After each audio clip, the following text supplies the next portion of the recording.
Pak. Aduh. Aduh.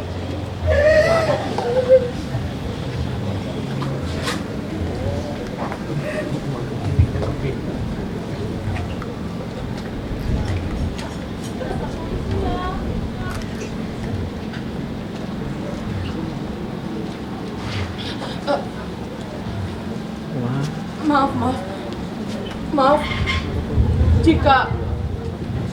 Jika saya membuat telinga kalian tidak nyaman dan mengganggu ketenangan, maaf.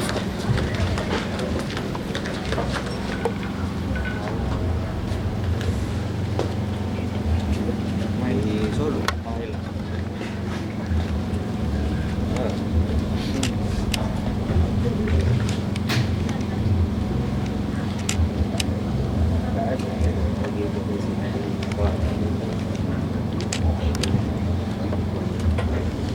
Saya tidak paham dengan negeri ini. Gimana? Hah? Kenapa?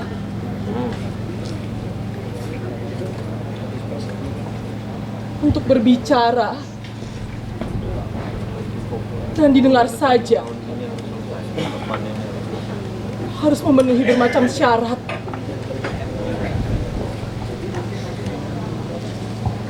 Syarat ijazah, syarat kedudukan,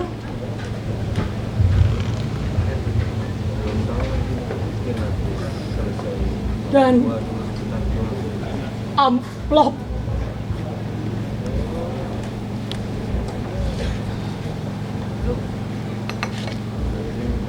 Tanpa itu semua, kita akan kehilangan hak berbicara dan hak dengar.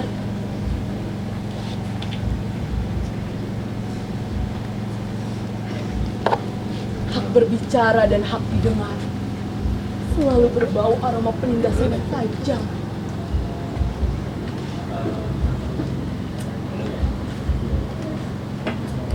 Saya hanya tamatan SMA.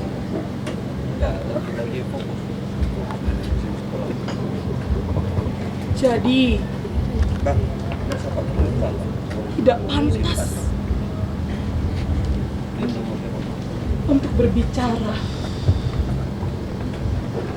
ataupun didengar. Termakan bangku kuliah juga tak menganggur karena bertemu padahal seorang sarjana komunikasi yang mengajak bergabung ke dalam sebuah partai.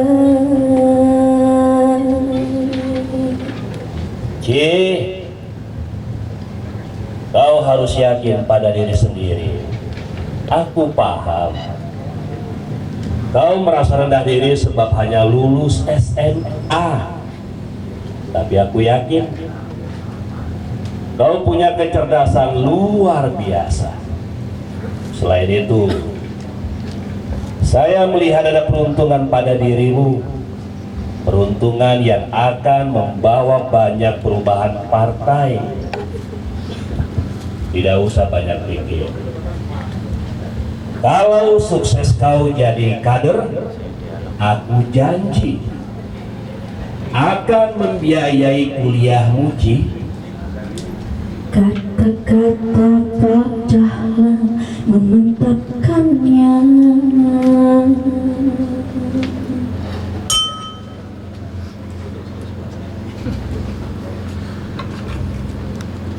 Saya tidak perlu repot-repot untuk mempelajari fakta ini. Anggaran dasar dan anggaran rumah tangga partai ini sangat mudah sekali untuk dipelajari. Setiap hari Senin hingga Jumat, saya bersih-bersih sekretariat. Kalau ada rapat, saya juga ikut meramaikan. Alhamdulillah, di awal bulan, saya mendapatkan upah.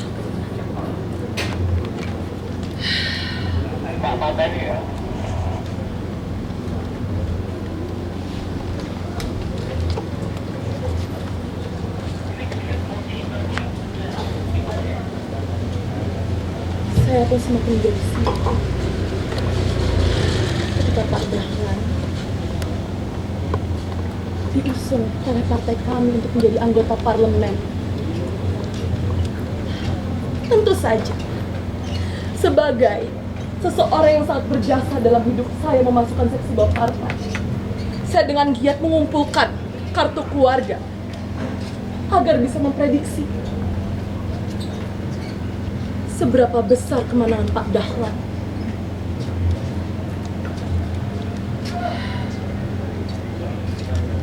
Setelah mengumpulkan data kartu keluarga, Pak Dahlan biasanya memanggil kami ke sekretariat untuk mengevaluasi hasil kerja.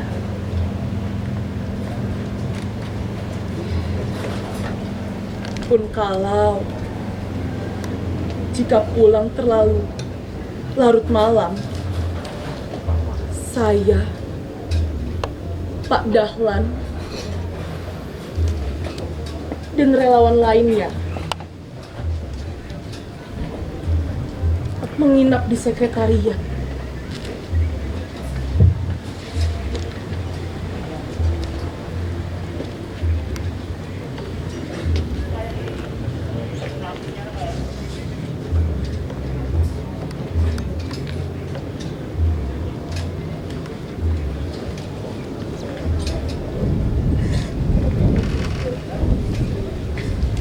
Tetapi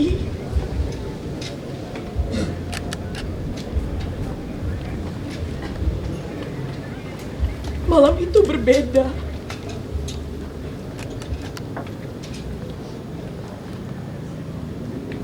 Para relawan lainnya pulang lebih awal.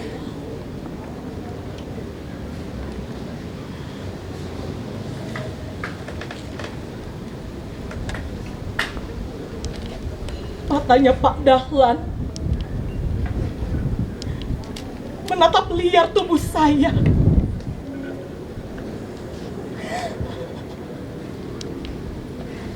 Dan tangannya menyentuh tubuh saya yang selama ini saya jaga untuk orang yang saya cintai kelak. Ya Tuhan, aku tak sanggup bicara. Pak Dahlan menyerangku dengan buas.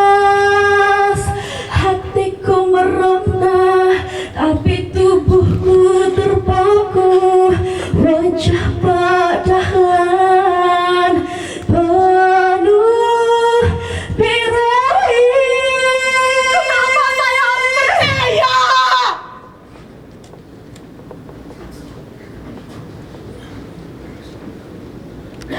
Bukankah orang seperti Pak Dahlan sama saja seperti oknum politisi lainnya? Jangankan menepati janjinya pada rakyat, kepada saya pun hanya sekedar angan-angan saja. Apalagi yang harus saya pertahankan? Tubuh saya tak ayah hanya sebuah boneka politik mengumpul suara. Setelah itu, akan menjadi makanan serigala buas dan beringas. Dan semua itu harus saya terima tanpa boleh berbicara ataupun didengar. Apa maksudmu bicara seperti itu? Mau memanfaatkan saya yang sedang berada pada puncak karir? Dasar perempuan tak tahu berterima kasih. Aku sudah memberikan kau bonus motor kan? Itu sudah lebih dari cukup untuk membayar semua yang kau lakukan selama ini. Kau harus paham bahwasannya pendataan itu tidak akan berhasil jika tidak ada amplop dariku. Pergi kau, pergi. Siapa yang percaya itu anakku? Sudah berapa laki-laki yang tidur dengan kau? Banyak laki-laki dalam partai ini. Pergi kau.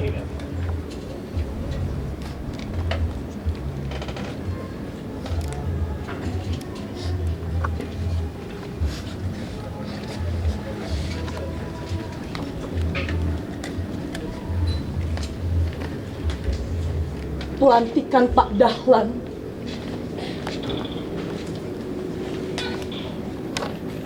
saya baca lewat berita.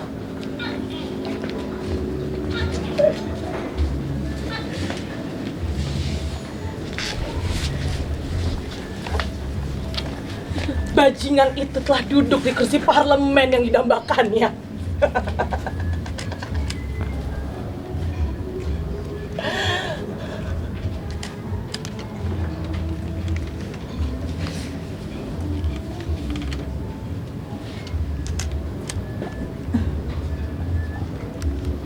Pada saat yang sama, saya harus melahirkan seorang anak perempuan.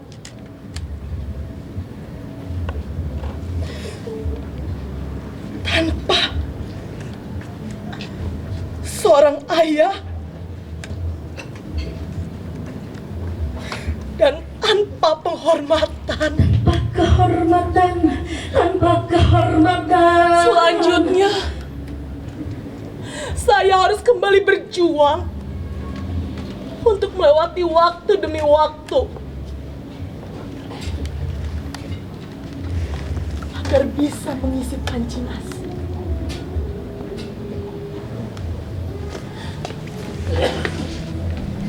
Panci nasi.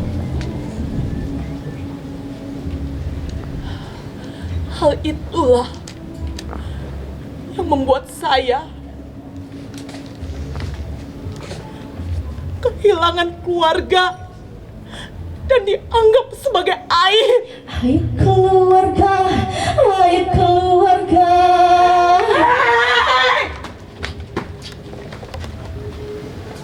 Suara siapa yang sebenarnya kau bela? Jika rakyat menganggap sampah selama ambil sarinya. Suara siapa? Suara siapa?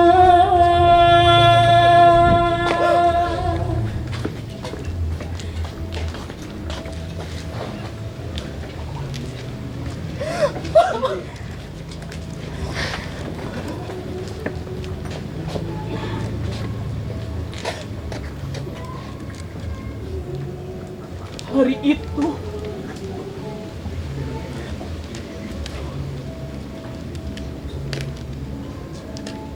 setelah 7 tahun Pak Dahlan mencampakkan saya,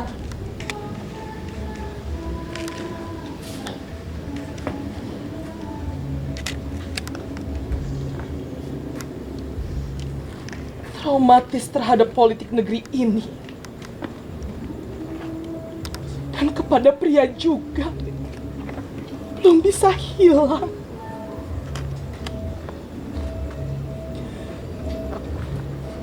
Demi bisa menghindari semua bualan politik itu,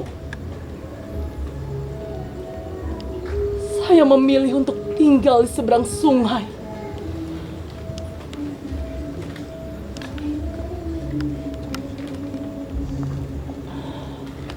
dengan harapan agar bisa mendapatkan sedikit ketenangan. Negeri ini membutuhkan pemimpin yang tegas untuk kepentingan rakyatnya.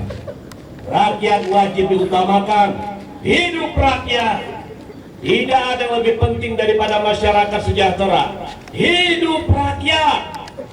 Oleh sebab itu, di sini saya berjanji untuk mewujudkan mimpi rakyat sejahtera. Hidup rakyat. Hidup rakyat. Tolong katakan pada saya di mana saya bisa menghindari semua bualan politik itu. Fokus saya hanya kerja.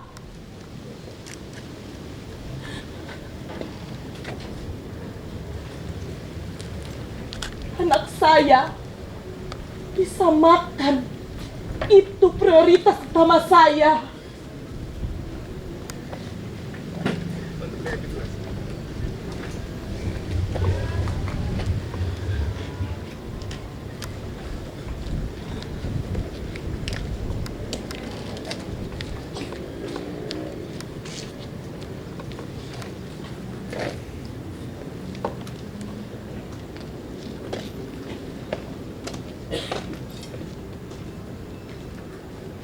Minggu yang lalu, kampung kami sangat ramai. Ada seorang calon presiden datang untuk membagi-bagikan sembako.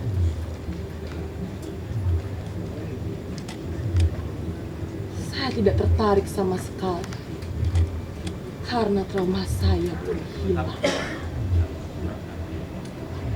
Lebih baik cuci gosok baju tetangga saja.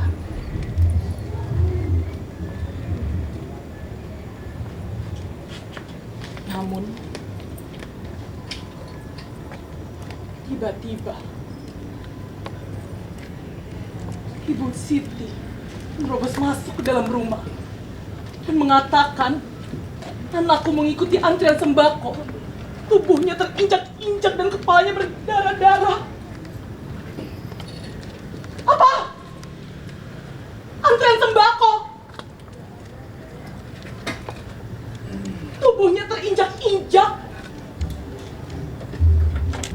dan kepalanya berdarah-darah. Tanpa berpikir panjang, saya pun langsung segera menuju puskesmas.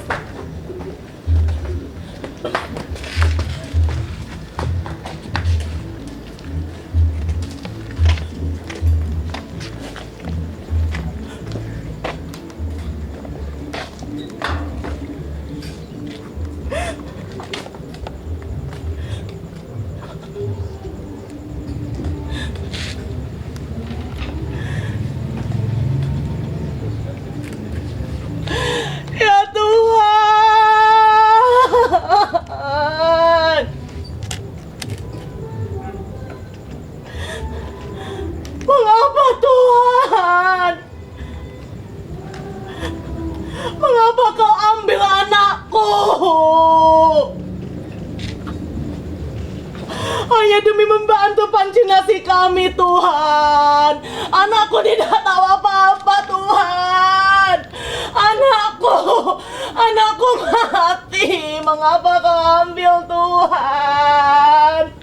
Ya Tuhan, mengapa kau ambil dia dariku?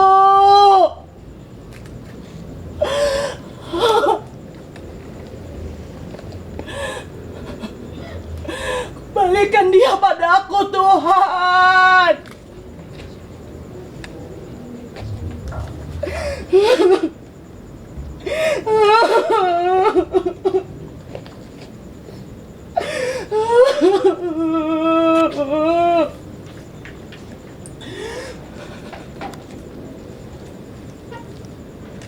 Suara bisik-bisik apa itu? Bunyi sirine apa itu?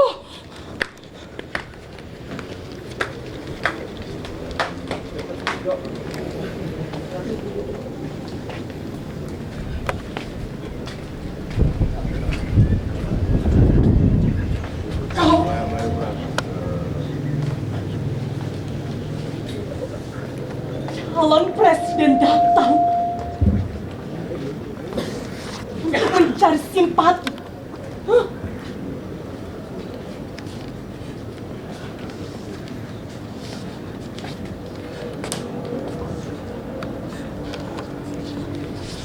Dengan tipuan sembakomu,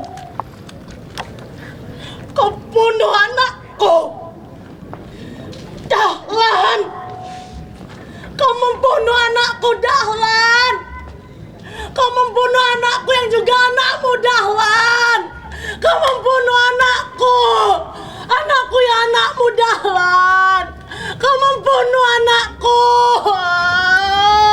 Ya Tuhan, dia membunuh anaknya sendiri.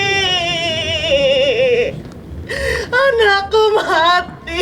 Bisakah kalian mendengar curahan hati Anakku seorang perempuan ini? mati.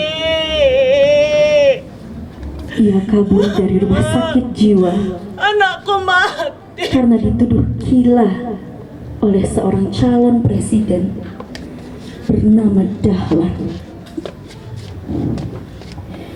Sesungguhnya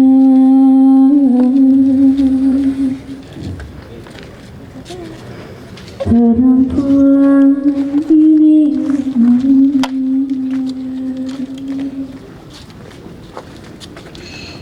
tidak pernah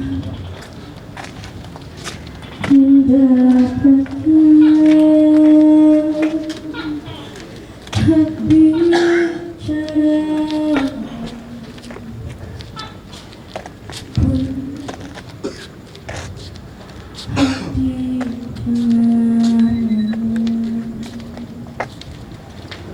sebab syarat-syarat yang diajukan sama sekali tidak bisa dipenuhi. Namun jika di antara Anda ada yang memiliki hak tersebut, maka tolong kisahkan lagi pada orang lain. Jika tidak, cukuplah simpan dengan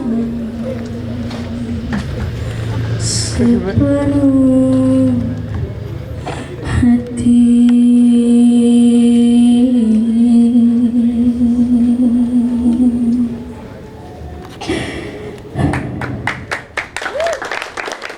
Ya, inilah tadi persembahan dari Indonesia Outlet. Dengan begini penanda acara Semoga yang ke-10